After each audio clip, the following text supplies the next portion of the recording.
Welcome back everybody, it's Untap Your Go, and today we're going to be playing some mono white humans in Standard. If you like this content, please leave a like and a comment down below, as well as hitting the subscribe and the bell, especially if you're a new viewer, to stay up to date with all of the current videos that I upload. Let's take it into today's deck tech, and I hope you enjoy today's video. So this deck is pretty straightforward. All we really want to do is play creatures and attack and kill our opponent. That's pretty much the gist of the deck. So to support that, we're playing a ton of creatures. We're not playing as many 1-drops as we normally would in a white weenie deck because all the power in this deck really stems from the 2 mana and the 3 mana creatures, as well as our 1 and only 4 mana creature, Blade Historian. This card I want to talk about first. This is new from Strixhaven, and it's a 2/3. All attacking creatures we control gain double strike. So it's basically like playing Embercleave in a mono white deck that's almost entirely creatures. And the rest of the deck is basically just creatures. So we have Giant Killer, 1 mana 1/2, taps a creature. We can also play it for chop down, destroy target creature with power 4 or greater. There are plenty of targets in this format to hit. All 4 copies of Venerable Knight. This is the only knight in the deck, which kind of sucks, so you're not really going to get the counter synergies or anything, but it's a human and it has 2/1. So we're trying to keep synergy because in the 2-drop slot, we're playing 3 copies of Rally the Ranks. This is a 2 mana enchantment that came out in Kaldheim.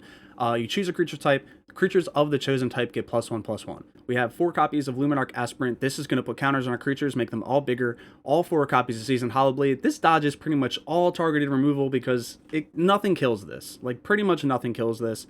I've single-handedly won games with this alone, and just having Maul of the Skyclaves attached to it or something, it's really hard for your opponent to deal with this. 2 copies of Sejiri Shelter. This is one of the only non-creature spells in the deck, and it's specifically in here to protect our creatures from targeted removal outside of like Seasoned Hollowblade, just to give one of our random creatures protection. It also acts as a land, since we are playing 21 or 22 lands in the main board. 4 copies of Lavabrink Venturer. This card is seeing absolutely no love. It's getting just 0 play, and I understand it's not a real competitor. Honestly, you're better off playing like Skyclave Apparition or something in this slot because it's interaction with your opponent. But I wanted to stay with humans. I wanted it to be a human tribal synergy all the way through. So this card, honestly, depending on the matchup, it could just be a win condition because sometimes your opponent's just like relying on like their premium creatures are all even or something or odd, and then you just get to attack through, and that's really good, especially when you have all the Skyclaves attached to it and you have some counters from your Luminarch Aspirant and the +1/+1 from Rally the Ranks. This card kind of closes out a lot of games, and it's kind of slept on, honestly. 2 copies of Maul of Skyclaves. I've been mentioning it multiple times. Obviously, we're playing this. I didn't want to max out on all 4 copies because our 3-drop slots is pretty heavy already. 3 copies of Sigurd God Favored. This is a 3 mana 2/2 with flash and first strike and protection from God creatures. When it enters the battlefield, exile up to 1 target attacking or blocking creature until it leaves the battlefield. This is good for a number of reasons. Protection from gods isn't obvious, so we can block and just block and block and block and attack through gods all day. But it also exiles creatures that have indestructible, which is a big deal. This comes in, exiles an attacking creature that could be indestructible or something that you don't want it to have its death trigger or something. And then it also blocks with first strike. So this creature does a lot for us in this deck. And then again, finish up the deck, all 4 copies of Blade Historian, because obviously all of our creatures having double strike is hilarious. And the mana base, 3 copies of Castle Ardenvale creates humans. Obviously that's a plus for us. 16 copies of Snow-Covered Plains and 3 copies of Faceless Haven. This counts as a human, so it will be a 5/4 when we have our Rally the Ranks and scale up accordingly. But be very careful, especially when keeping opening hands, to have this and Blade Historian, because you're not going to be able to play this on curve. So if you are trying to plan and you rely on this, having this on turn 4, it's going to mess up your mana a little bit. But we still want this in here because it's just so good. It dodges removal at sorcery speed. It makes your opponent's board wipes really bad. The list goes on. Faceless Haven has just proved to be one of the best creature lands I've ever played with. So in the sideboard, this is the only exception, 3 copies of Selfless Savior, because obviously it's humans, it's man's best friend, right? So we're going to play it, but it's really in here because if we're going up against control, it just has a means of protecting our creatures just a little bit more and make our opponent's board wipe, targeted removal, all that stuff just a little bit worse. Then we have 2 copies of Containment Priest, Drannith Magistrate, sorry. 2 mana 1/3. Your opponents can't cast spells from anywhere other than their hands. This is a big deal. It does affect a ton of things, like Golos activations, they can't cast the spells. Light up the stage, they can't cast the spells. Creatures that are adventure creatures that are in the exile zone, they can't cast them anymore. So this shuts off a lot of different strategies, and it'll help. 3 copies of Glass Casket against small ball aggro. Just a nice way to like clean up the early game aggression while we're establishing our own board state. I imagine this is going to be immediately replaced with like Portable Hole when the D&D set drops, which to be honest, I'm really excited about. I hope you guys are too. Finishing off the sideboard though, 2 copies of Shepherd of the Flock. This is just to protect our permanents a little bit more while also giving us a creature to attack with on the back half. And then we have 2 copies of Selfless Glyph Weaver. We're not going to be able to play Deadly Vanity, but it's just another creature that protects our board, and it's our entire board. I chose this over Glorious Protector because Glorious Protector is an angel. This is a human, and it's at instant speed, essentially, with the activation. And it's just a creature that benefits from all of our +1s going on and our double strike and everything. So it's just the best choice, I think, for this deck in particular. And that is Mono White Humans in Standard. We're going to take this into the arena and see how we do. And yeah, I'll see y'all in the wrap up. Game 1 against Donkey. And I'm pretty sure this is a good hand, right? We can rely on this. We have the Hollow Blade if they have removal. We have the Spellbinder if we need to pick apart their hand. And we have double Skyclave. So if we can stick both of these and they survive, we're gonna be hitting our opponent for a lot. This has Menace, which is kind of annoying. We're up against a black-white deck. They're definitely packing removal, so we're gonna play the Seasoned Hollow Blade for sure. Lava Brink Venturer is another good one. All of the tokens that they create are even, so this will have protection and can attack through all their chump blockers, which might be relevant. Same thing with the Usher tokens. Yep.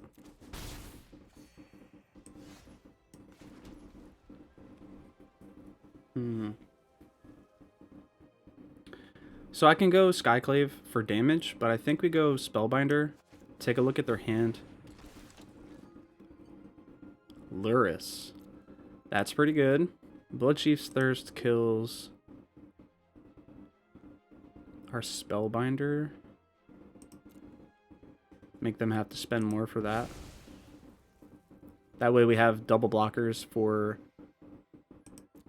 the Valentine. Actually, you know what? I think we just attack here. He's not going to block. And that's fine, because I'll trade the lead Spellbinder with the Usher if it ends up becoming an issue. If he finds his 4th land right here, I don't really want him to have a factory to just keep making tokens.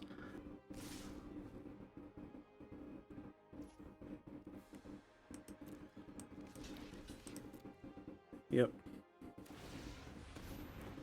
Forcing the Boast activation actually isn't bad either, because then he can't really cast anything now. Didn't have the mana. And all of our creatures get exiled, so that's something to definitely keep in mind of. Man, this is tough now, because if he sticks this Dramatic Finale, he's going to have creatures with flying that are going to be able to attack overhead. And it's going to give his creature tokens +1.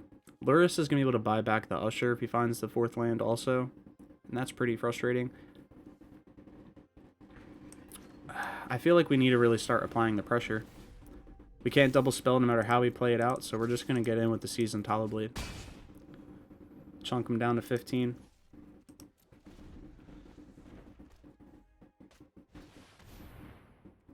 Sedgemoor Witch. Creates pests. So that's what this whole strategy is about. 5 mana. What do we play? So I think we definitely play the Luminarch Aspirant. I could play an additional Maul of the Skyclaves to give this first strike. I can also play the Lava Brink Venturer and have 2 blockers. And one has protection from all the tokens, so he'll be forced to chump block with one of his better creatures.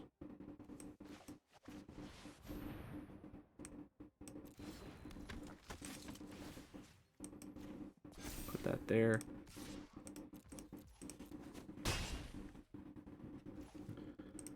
I think this makes the most sense because, again, Lava Brink, he has to kill it with removal. We have protection from his tokens. And he can't make a bunch of them.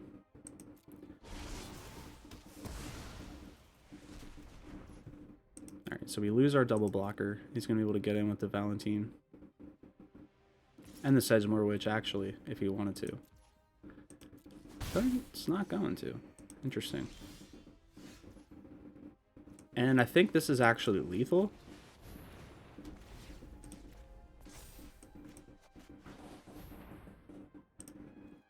That's exact lethal.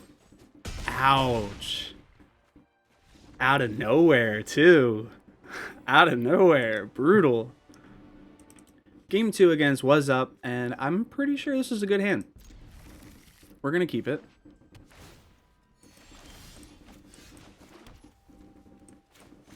I think we can go ahead and play one of these.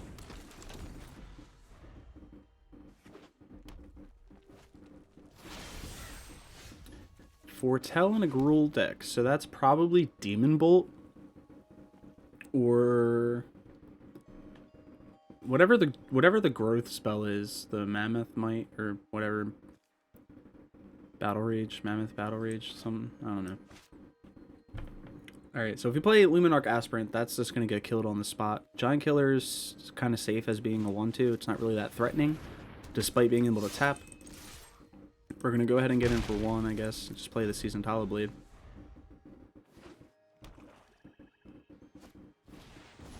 Crush the Weak. Okay.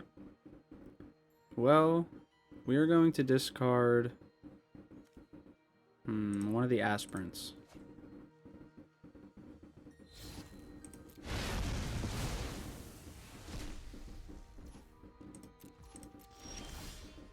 So the foretold card was Crush the Weak.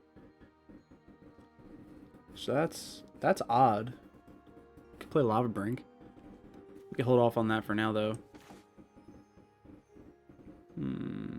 Play the Faceless Haven.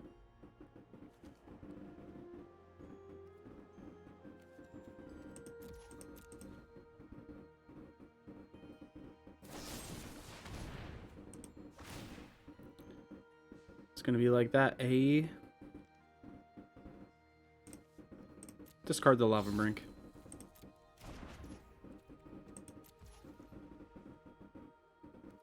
And we'll pass.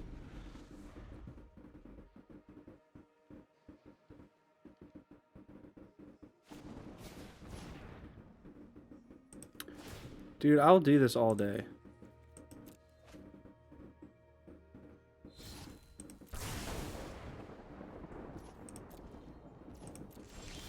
Just because I know it's your only thing going for you. Alright, so we want Castle Ardenvale.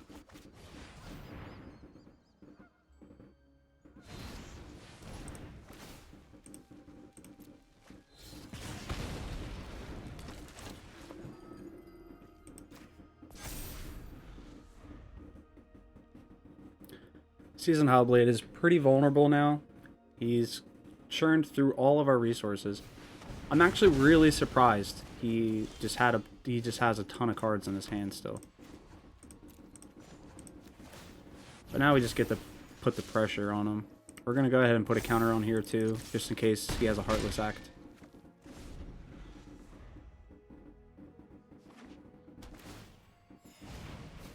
Yep.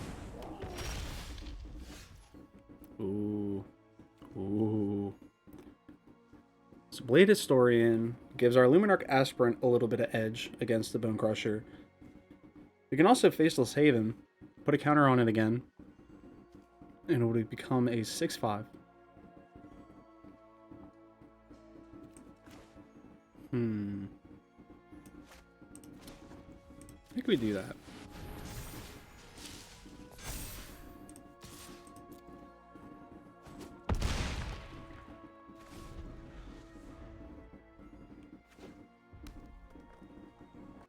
We would have achieved 6 damage regardless if we had put the counter on the Luminarch and did it that way. So I think we'll go ahead and do it that way now. Well, now we can't actually with the Tectonic Giant. He has to kill the Blade Historian though, or our Faceless Haven is going to become a major issue. Mean boy.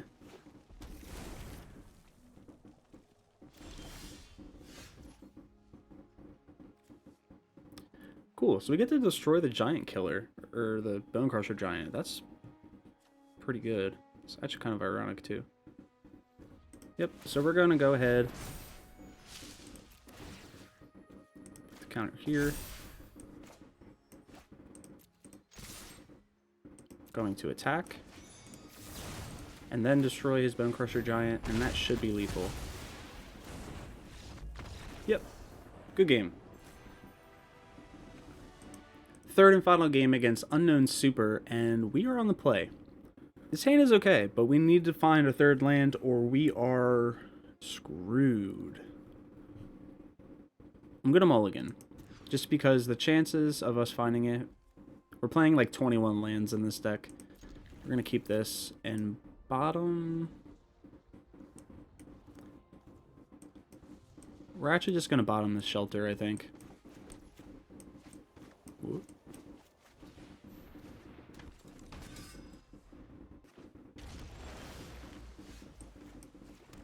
Alright, slow start for our opponent, which is fortunate for us. Get to figure out a little bit more about their deck. Teamer. Fire Prophecy, okay. So that's even. What other cards could he be playing? Let's go ahead and try this. Let's try even, see what happens. See how long it stays alive.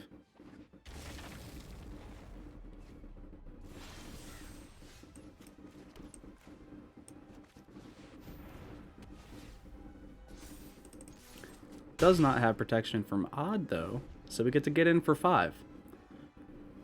Demon Bolt potentially, but now it's out of range. Haha, we put it out of range. I'm pretty sure that was a Demon Bolt. Faceless Haven's pretty good for us. Puts our opponent to lethal next turn if they don't do anything.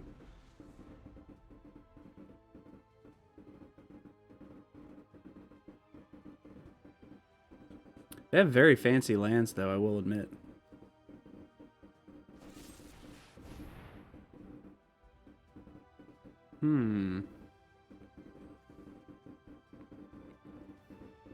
Sure.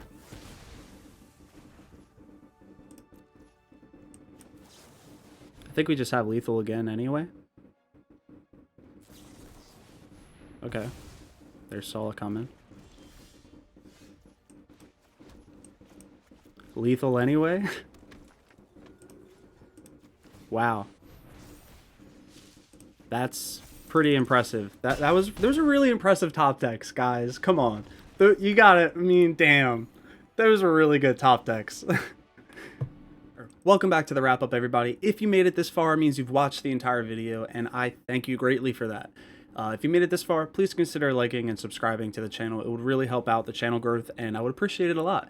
With that being said, we went undefeated 3-0. This deck is really fun to play in best of 1, guys. I did make a sideboard if anybody wants to play this in best of 3, but no guarantees it's really going to hold up very well because it's a very straightforward idea. You just play the dudes, attack with the dudes, you tap them sideways, and that's pretty much the gist of the deck. So any deck that runs a ton of removal, board wipes, control, countering all your things, a ton of life gain, you're gonna have a lot of hard times with those decks. But against like aggro, you actually fare pretty well because your creatures size up pretty well with theirs, and yours eventually get better. So against those matchups, mid-range you have a little bit of struggle with, but as long as you can establish the right threats at the right time, like you really want the Seasoned Hollowblade pretty much every time on turn 2. Same thing with Luminarch Aspirant. One of those two cards you basically want to see every game because it's really like they're the difference between winning a game or losing a game in the long run some of the time, because they just, like, Luminarch Aspirant provides a ton of value over the course of just a few turns.